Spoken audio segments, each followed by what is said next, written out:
Ooh, what's this? The Dark Half? I mean, I honestly thought you would drop one of those zombie movies of yours instead, but... Well, I mean, I have been itching for some Stephen King, and George really needs to make it into the show soon. Okay, I'll do it.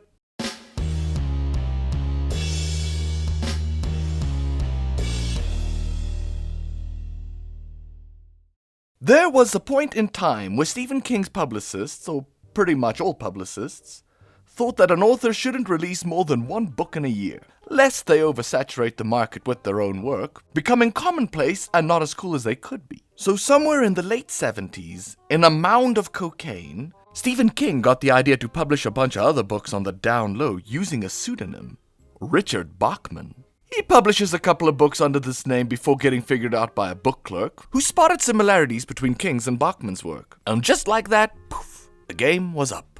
And Steve never really got to tell what it was that made him famous. Was it luck or was it skill? The Dark Half film from 1993 is based off of Stephen King's novel of the same name, released in 1989, and is about a mild-mannered college professor, Thad Beaumont, that moonlights as a crime author using the persona, or pseudonym, of a hard-boiled, take-no-nonsense, high-toned son of a bitch that goes by the name of George Stark. But when Thad wants to retire the George persona in pursuit of greater things, Murder City, yo! We start with a young Thad practicing his creative writing one glorious morning before he gets a migraine attack filled with the sounds of birds. Something the doctor thinks is worth keeping an eye on for his health. Which is good, because soon he gets another migraine attack, but after a little cranial surgery and some eye poking, we discover that Thad has a parasitic twin growing in his skull. A twin? So the local sparrow population swarms the hospital, as it seems something inside has got them all riled up. Thankfully, we don't have to worry about that, as we cut 23 years into the future, where we see the adult Thad, all-around family man, author, and teacher of duality. Foreshadowing much? But a would-be scammer discovers Thad's secret. I know all about it. And tries to blackmail Thad into keeping this hidden. But instead of buckling to the slime bowl, Thad officially kills off the George pseudonym. In fact, they decide to make a whole story out of it, with the blessing of his agents over in New York. Shit. You shouldn't be writing trash. I love trash. Along with some photography. You're the photographer. Yes, sir. Homer Gamache. I'm gonna do this up brown for you. And in-depth journalism, where Thad divulges the birth of George. This is where George Stark came into being. As well as a bit more about his personality. That George would want to have your balls for breakfast. And with the ceremonial funeral of George Stark done, we can start the murder in this murderous spree, with the photographer Homer being the first to go. He went the way he lived, thinking about death. Later, our local law enforcement is called to investigate some tomfoolery over at the local cemetery. He set his hands in the dirt here to boost himself out. But Sheriff Pangborn over here just chalks it up to vandalism. This is where they set up for that picture in the magazine. But that doesn't matter right now, as there is crime afoot. As Sheriff Pangborn is called to investigate the death of Homer, Jesus. who turns out was beaten to death with his own prosthetic leg before getting his truck stolen.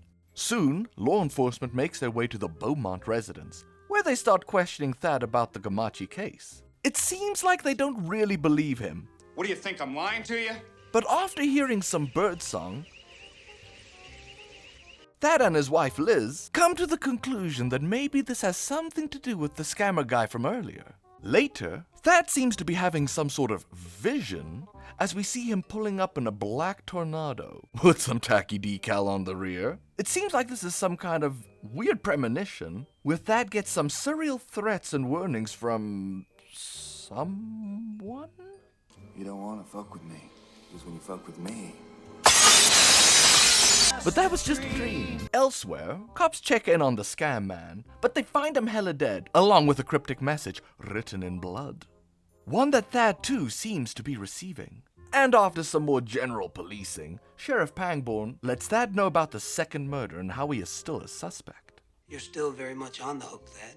Later, after another manic moment of birdsong and automatic writing from Thad, we see murder number 3 unfold. As Thad's doppelganger, George, takes a razor to one of the agent's throats back in New York. And as soon as Thad learns about this, he starts cooperating hella fast. Miriam's dead. Giving the names of those that might be in danger to Sheriff Pangborn. And wouldn't you know it, one of the people on that list is up for some George Stark TLC as we speak. What's going on? Murder. You want some? As the journalist who covered the George Stark funeral gets kicked to death. I guess I better punt.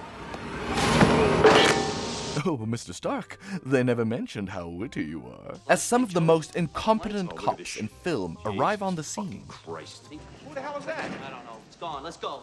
Oh, look. Later, Thad tries to explain it all to Sheriff Pangborn, who isn't buying into any of the supernatural aspects of this at all. If you'd told me these people were murdered by a ghost, I wouldn't believe you. But I can come closer to believing a ghost story than this. He does seem to be giving you the benefit of the doubt, Thad. As we cut back to New York and a good couple of more murders that understandably have Thad freak the fuck out for the safety of his family. Especially after a couple of phone calls from George and learning that he is still a suspect for all the murdering that is going on. It's either that or it's you, Thad. But after re-establishing their automatic writing link, Thad discovers a bit more about George's motivation in all of this. Turns out it is more than just revenge for his death, but also a bit of self-preservation that we got going on here. As George seems to be falling apart since he left the psyche of Thad. George, you can count your blessings on this one. I know of the scientist guy that had it way worse with the whole body falling apart department. That's disgusting. Thad ends up getting help from one of his co-professors, Reggie, in ditching the cops. A changed man. As well as requesting a little bit of research. There is something about sparrows.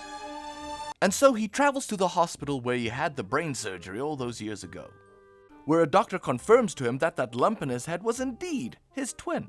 I mean, the doctor even remembers the sparrows that swarmed the building that day. They ever tell you about the sparrows? Sparrows? Immediately followed by a bloodonectomy to the throat, leaving Thad in a right old pickle. Later, we learn a bit more about the existence of George Stark, and how it is he came to be. Stark is a conjuration, an entity created by the force of your will. This is, of course, a Stephen King story, so let's call it psychic shining magic and move on. Psychic shining magic. Reggie divulges that the sparrows are what are known as psychopumps, and that they are the farriers of human souls between the land of the living and the land of the dead. But now, the proverbial Endsville is in sight, and from here on out, I'm gonna say spoiler alert for the dramatic conclusion. Will Thad defeat George?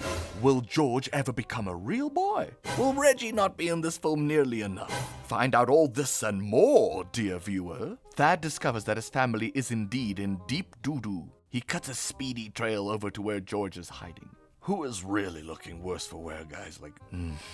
After a bit of toddler hostage negotiation, Thad and George head upstairs to write the latest George Stark novel. Here's hoping that'll get you back to normal, buddy. After some duality of personality back and forthing, and the arrival of some friendly sparrows, Thad starts worsening as George starts healing. Well, Thad will have none of this and goes on the attack, stabbing George with a nearby pencil. But George here is a tough nut to crack. That is, until all those sparrows start filling the house. And along with Sheriff Pangborn. Ah, Sheriff! Glad you could make it! The creepy shit is just getting started! As the thousands of sparrows peck and bite at George Stark, carrying him away little bit by little bit into a magic portal in the sky. Huh. Psychic shining magic. Good thing the sheriff showed up, though, just so he could at least kinda try and prove Thad's innocence in the end. But I mean, good luck explaining it. Yep, just like I said, thousands of sparrows came and Mary Poppins'd him away. And, well, that is how the movie ends. Darkhoff was directed by George Romero, who also did the screenplay. George, of course, being probably best known for his Dead films, George was never really one for the Hollywood film system. For one, there was always too much studio interference for what the end result gets. Now, this wasn't George's first foray into larger budget films. Heck, this isn't even George's first time working with Stephen King. Sort of. You see, George worked with Steve on the anthology movie Creepshow. Next morning, he came down to the hotel and said, "I've got the title. It's called Creepshow." Where King not only wrote the screenplay, from the author of Carrie, The Shining, and Cujo, but he stars in one of the segments too. Oh, Geordie Verrill, you lunkhead.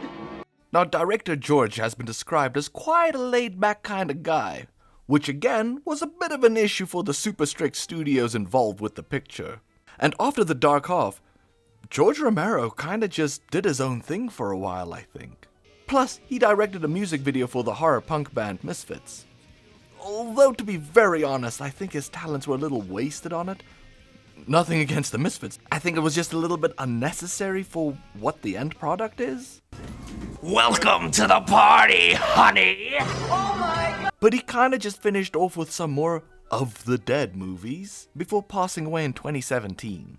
As for the faces of the film, Michael Rooker joins us as our straight man police sheriff, who does an excellent job at trying to keep his head with all these Dark Half shenanigans going on around him. He's a crazy man, Thad. Goddamn homicidal lunatic crazy man is what he is. And I'm gonna catch him. And Amy Madigan does a pretty neato job in her role as Liz. Miriam's dead. I mean, she even shouted at some babies. Please, would you guys please shut up? And of course, special mention to Julie Harris, who is legendarily known for her role in 1963's The Haunting. Whose hand was I holding? Now, as for Timothy Hutton, Timothy Hutton does a great job showing the duality. But when Hutton is playing Thad, he's a family man, he's quirky, has a couple of issues, George would want to have your balls for breakfast. is a writer. A writer in a King novel with issues? Who'd have guessed? But he is still overall a decent guy.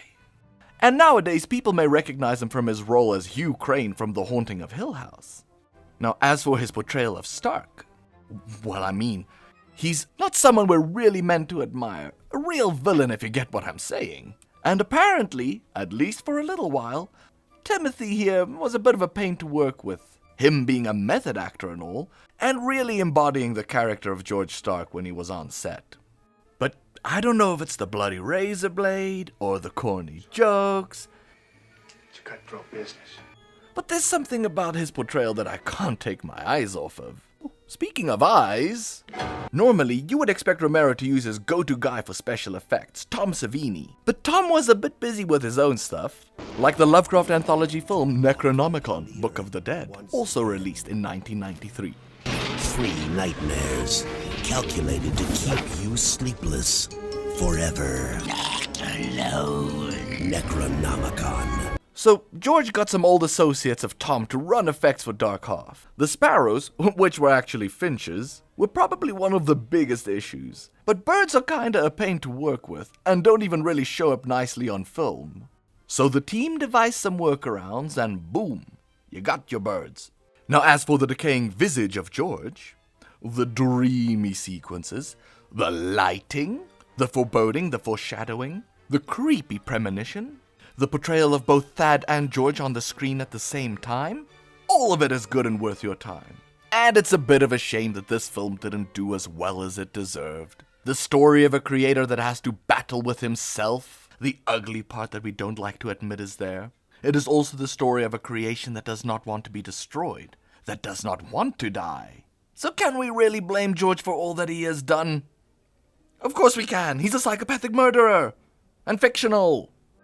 So, why not enjoy one of George Romero's finest films? A thrilling and suspenseful ride through the mind of Stephen King that I'm sure you will have a blast experiencing. And who knows, maybe you just might get in touch with your Dark Half. That is all from me, and I wish you all farewell.